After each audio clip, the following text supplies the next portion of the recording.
Good morning, Fort Warren High School. I'm Cody Carpenter. And I'm Kelly Hoffman. And this is Hoofbeat News. Hey Cody, do you think the world's going to end this December? I don't know, but Ben has a scoop. December 21st, 2012. You've probably heard this date before. As the end of the world? Apocalyptic predictions associated with this date were popularized by the 2009 disaster movie 2012, along with numerous other websites, TV shows, and YouTube videos. The 2012 phenomenon, as it's sometimes called, has had a profound impact on pop culture. Yes, I'm aware of it. It's supposed to end December 21st, and we have a basketball game that day, so it can't. Because the Mayans' calendar ended. Isn't like the gravity supposed to like switch like the North Pole and the South Pole? I don't know. December 21st, a giant planet comes out of nowhere and blows up Earth. Many of these apocalyptic predictions stem from the end of the 5,125-year-long Mayan long-term calendar cycle. Some predictions for Earth's demise include Nibiru or Planet X, solar storms, planetary alignments, or a shifting of the axes or magnetic poles. So, will the world end on December 21st, 2012? Well, probably not. While, of course, we can't be sure until the day of, the popularity of this doomsday prediction has been so widespread that NASA has taken time away from their Mars landings to explain how the world will almost certainly not be ending. The so-called end of the Mayan calendar. Their calendar does not end on December 21st, 2012. It's just the end of a cycle and the beginning of a new one. It's just like on December 31st, our calendar comes to an end, but a new calendar for the next year begins on January 1st. And let's not forget, this isn't the first time the apocalypse has been predicted. In fact, there have been hundreds, if not thousands, of various predictions over the years. So, when will the world end? Well, scientists estimate that the world will end in approximately 5 billion years, when the sun will eventually swallow the Earth. The full video from NASA and more information about the apocalypse is available on our new website, fmhshoofbeat.com. I guess we'll just have to wait and see.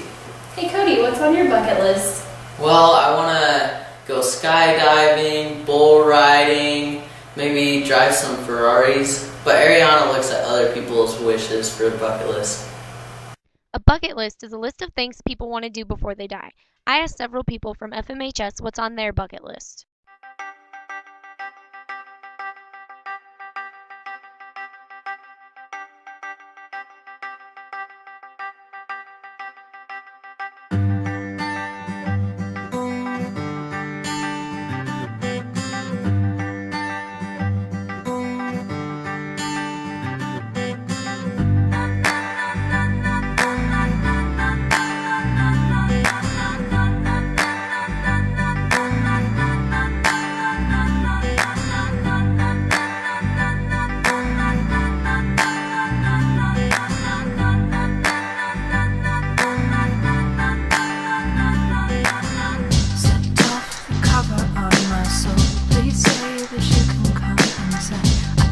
Darling, all these things are true.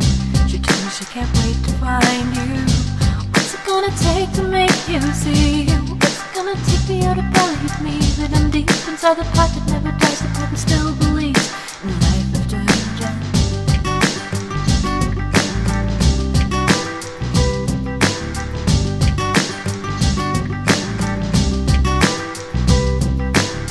Sound off on stories now grown cold. These lies that Thanks, Ariana. Christmas is the season of receiving, but it's also the season of giving. Well, here's a charity that you can give to. I'm Connor Shaver and I was born like 10 days early. Hi, my name is Eileen and I was born 2 weeks early. My name is Amy and I was born 2 months early. According to the National Institute of Health, a premature baby is born before the 37th week of pregnancy. Because they are born too early, they may have health problems because their organs did not have time to develop. Premature babies need special medical care in a neonatal intensive care unit. They stay there until their organ systems can work on their own. Founded by Franklin Roosevelt in 1938, March of Dimes is a non-profit organization that works to improve the health of mothers and babies. They work together with other national organizations organizations such as FBLA to accomplish their goal. They ensure neonatal intensive care is within reach of every baby and fund research to develop surfactant therapy to help premature babies breathe. They work together to make sure every baby get newborn screening and fight to reduce premature births through funding research, community grants, and advocacy. Charity Navigator gives March of Dimes a rating of 41 out of 70 and 2 out of 4 stars. This is our moment, our opportunity to make a difference for families and communities. We need to be bold, we need to be organised, we need to exercise leadership, and we need to get started.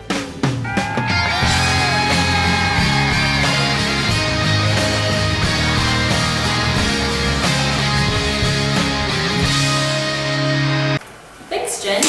Indoor track is a new club sport that was introduced last year to Morgan County. The founder of the club is Paula Huff.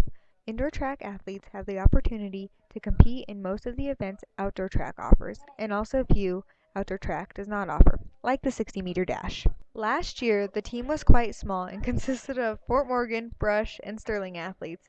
However, this year, the team has expanded enough to have a second coach, Mr. Meyer, the sprint coach. This year, they are also welcoming back Fort Morgan, Brush, and Sterling athletes, as well as the new addition of Haxton athletes. Athletes compete in meets usually held on Sundays at places like CU Boulder, the Air Force Academy in Colorado Springs, and Fort Collins. Now here's Paula Huff with a little background information on indoor track. Indoor track started last year when a group of students came to me and decided that they needed to run year-round. And even though I'm more in favor of 3-sport athletics, I knew these were boys and girls that were not going to do wrestling or basketball. So I thought, well, it's better that they run with an organized group than just sit at home and do nothing or eat Cheetos on the couch, play video games. So we kind of looked into it and found out that we could very cheaply put together a team. In fact, so cheap it's free. We had a group of about 8 to 10 students this year coming from Brush, Fort Morgan, and Sterling. This year we have almost 30 students running indoor track, and we've expanded it to the Haxton area and some people from Prairie as well. Funny thing about indoor track is it's outdoor. We have to practice out of doors. There are not very many indoor track facilities, especially none, I believe, at the high school level. So these kids are running from 4 to 5 o'clock every day. Today we just finished up. It's probably 20 degrees. They ran 5 miles, some of them. It's absolutely freezing, and we're just giddy because it's just ridiculously cold. Here's a look at this year's schedule. Good luck, indoor track athletes. Have you heard Jay-Z's new song? No, I haven't, Kelly. There has been a question of whether several conspiracy theories are true or not for a very long time. A conspiracy theory is a belief that an influential organization, often referred to as the Illuminati, is responsible for an unexplained event.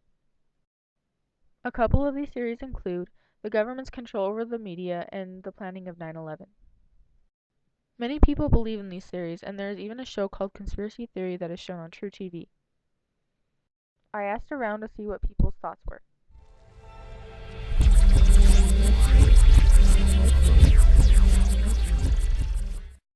The Denver Airport conspiracy theory. The Kennedy assassination.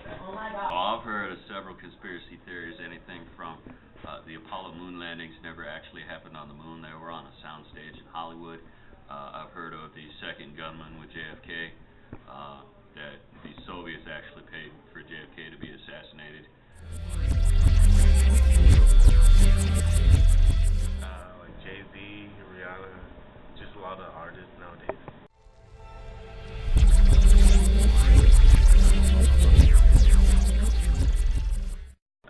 Not necessarily. There's facts like that they state that kind of sound true, but you can't really believe them. Some of them can be true. There's a few that might be right, I guess. Depends. I don't believe in the second gunman. I don't believe that there was any secret plans to assassinate JFK. It was just one guy. Not really. Most conspiracy theories are pretty far-fetched and not really believable. According to the Secret Arcana, the Illuminati have been around since 1776, and their goal was to create a one-world government or New World Order. People often associated with the Illuminati are the people seen most in the media, like President Obama, Kanye West, Jay-Z, Beyonce, Lady Gaga, Rihanna, and more. Some also say that the symbols and words on the dollar bill are no coincidence. The term annuit coeptis translates to announcing conception. The eye above the pyramid is sometimes interpreted as a symbol of Lucifer. Artists like Jay-Z and Kanye West often hold up a pyramid shape with their hands at concerts and on their album covers. Beyoncé recently made an album called I Am Sasha Fierce. She actually claimed in an interview with Tyra Banks that Sasha was another person living inside her. She said, "Sasha is my alter ego. I am nothing like Sasha." She also said, "I don't even remember what I'm doing." Some say she was possessed by the devil. The death of Tupac is sometimes also blamed on the Illuminati because he often spoke out against the government in his raps. According to TheRealNews.com, senior White House officials did have information about the World Trade Center being a target prior to the attack of 9/11. Jeffrey Kay also wrote a story about a group of people whose job was to track terrorism. They had developed several reports in 2000 about Al-Qaeda terrorists who were planning attacks against the White House and Wall Street. This group of people wanted to alert the public, but the command environment wouldn't allow them to do so. When they attempted to track Osama bin Laden, they were told to stop. Whether you believe in conspiracy theories or not, it is undeniable that there are many mysteries and secrets behind a lot of events that have happened in the U.S.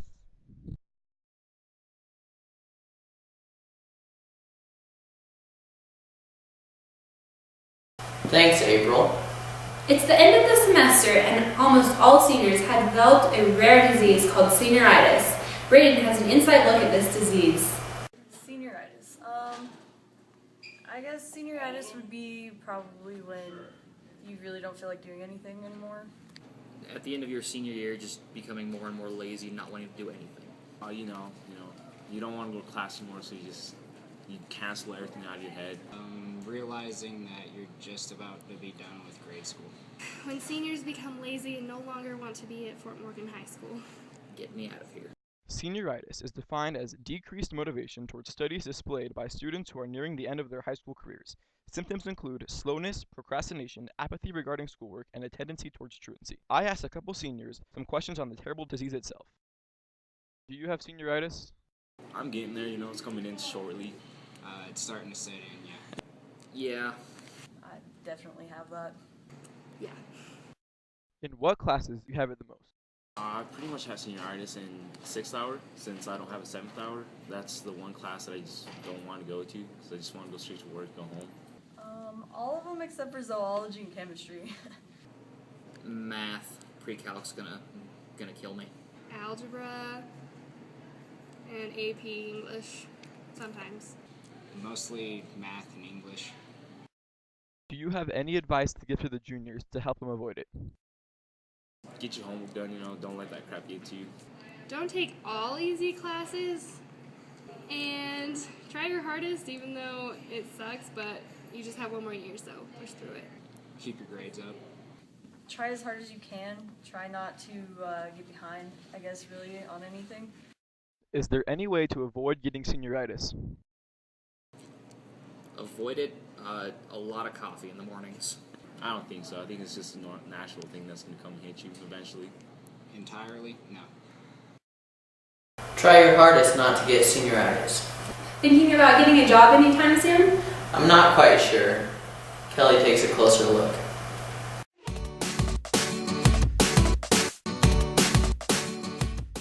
I work at La Cascada. I work at the swimming pool. I work at Little Bamboo. I work at the wonderful Dairy Queen. Yeah, I work at Digger's Diner. What I've noticed is it'd be kind of hard because if you do sports and stuff, it's difficult because you're staying up late, having to work, and then having to get up early in the morning to come to school. So it's kind of tough if you do that. Yeah, because I get home late and I'm up all night doing homework, so it's hard. Not really. Yeah, you get home late and then you still have to keep up on your homework and stuff. Probably about 20 something. Like 20. About $8.85 an hour. I only get paid $4.50 an hour, but I get to keep all my tips. I get paid $7.85. An hour, I get $9.50. I like save my checks, and then my tips I spend on whatever I want, gas, food, anything. I try to save it, kind of keep good with it so I can use it wisely. I'm saving up to buy a car. And I'm saving up for cars. No. If you don't have to, do not get a job. Yeah, I'm not a Dairy Queen. I guess I like my job. I like the money I make.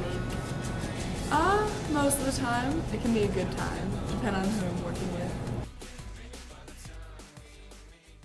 Now you have more information about getting a job. Have you ever wanted to go to the moon? Of course. Well, Neil Armstrong did. Ian has the inside scoop on Neil Armstrong. Disheartened. Depressed? Don't care. Neil Armstrong, isn't he in the NBA? Depressed. Neil Armstrong, the first man to walk on the moon during the 1969 Apollo 11 mission, has died following complications resulting from cardiovascular procedures. He was 82. Armstrong's words, that is one small step for man, one giant leap for mankind, spoken on July 20th, 1969, as he became the first person ever to step onto another planetary body, instantly became a part of history. After serving multiple tours in the Korean War as a Navy pilot, Armstrong was selected by NASA to participate in their astronaut program in 1959. 10 years later, with fellow astronauts Buzz Aldrin and Michael Collins, Armstrong would land on the moon during the Apollo 11 mission. Armstrong will forever be remembered.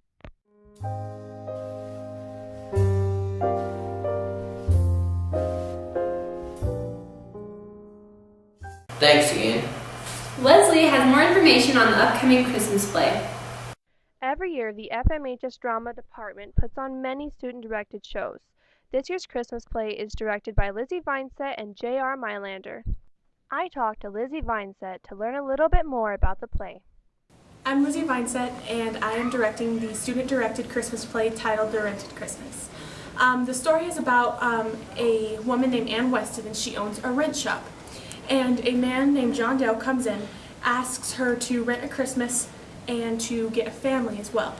So the whole story is about her trying to give him the Christmas that he has always wanted.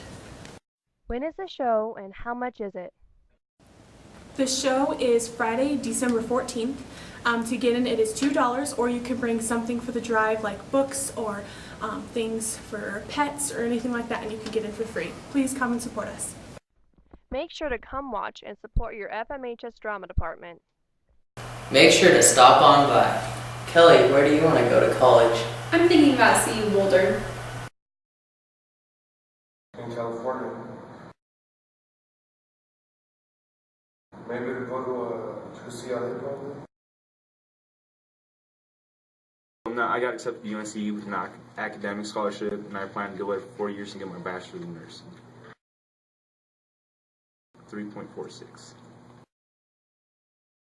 I'm actually not going to college. I joined the United States Army like 4 months ago. Veterinary science.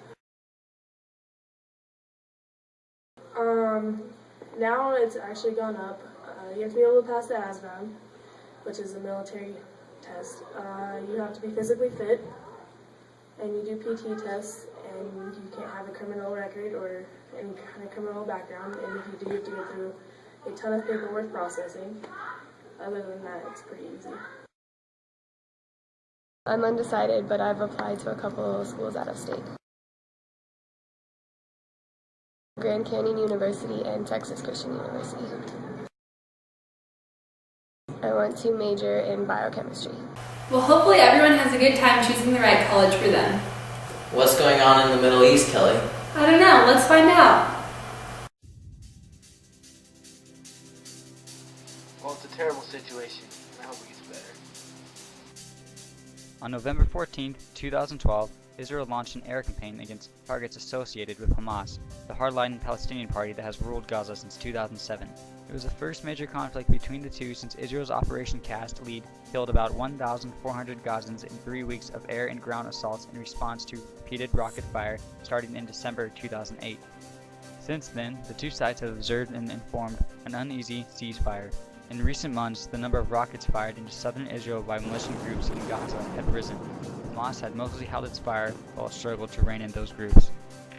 The scope of airstrikes in response to what Israel called repeated rocket attacks by Gaza-based Palestinian militias provoked rage in Gaza, where Hamas said that airstrikes amounted to war.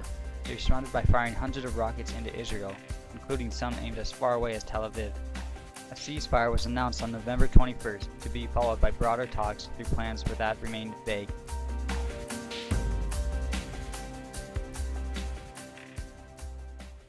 Thanks, Forrest. This week's Man of the Minute is Garrett Reagan. Oh hey, I'm Garrett Reagan and I'm this week's Man of the Minute. I'm a senior this year. I play basketball and that's pretty much it. Yeah, just playing basketball this year. I worked at Safeway for a year and then I quit. I play golf. I drive a Jeep. It's blue. I applied at CSU in Utah and hoping I get accepted to CSU. That'd be my first choice at the moment. Now you know more about Garrett Reagan. Everybody has their own different Christmas traditions. Lizzie checks it out. Hi, I'm Nancy Hognell. I'm a junior. Christmas Eve, we usually just sit around and have a bake party. We have like hors d'oeuvres and stuff like that, but before we do that, we go to church, like as a family, most of us. Some people like to go to the midnight mass and like Bildona or whatever, and when they come home, they usually go to bed. And my mom, dad, and I stay up and we make like breakfast. My mom makes like eggs and like casseroles and such, and my dad and I make bubble bread. It's like monkey bread, I guess. And then on Christmas morning, we wake up like early, like 6 o'clock, and we usually wait around a couple hours and go look at our presents, just stare at them, not really opening them, and then we wake our parents up and my brothers up, and then we open presents. Hi, I'm Justin Wood and I am a senior. We just wake up, open presents, and have a big breakfast. We just eat. That's all I do, is eat food. Christmas Day is kind of just a household family get together. We open them on Christmas morning. Hi, I'm Danielle Gross and I'm a senior.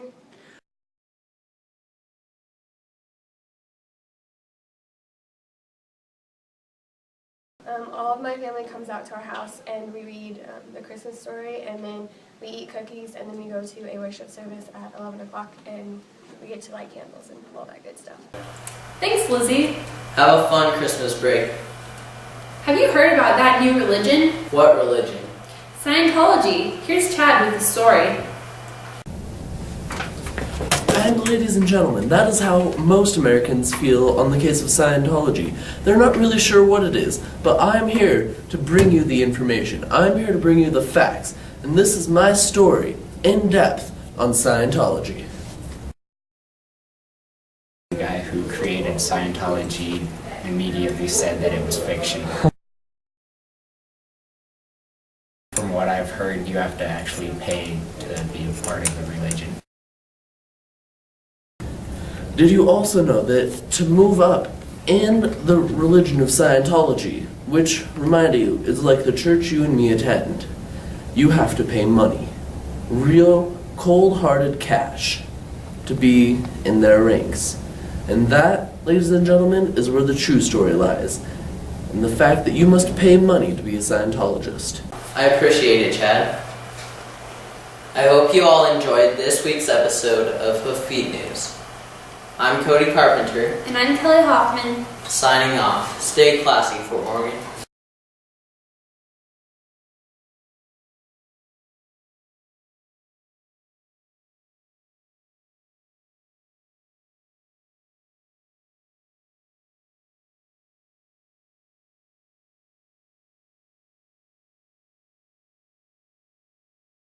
Use your girly voice, Kelly.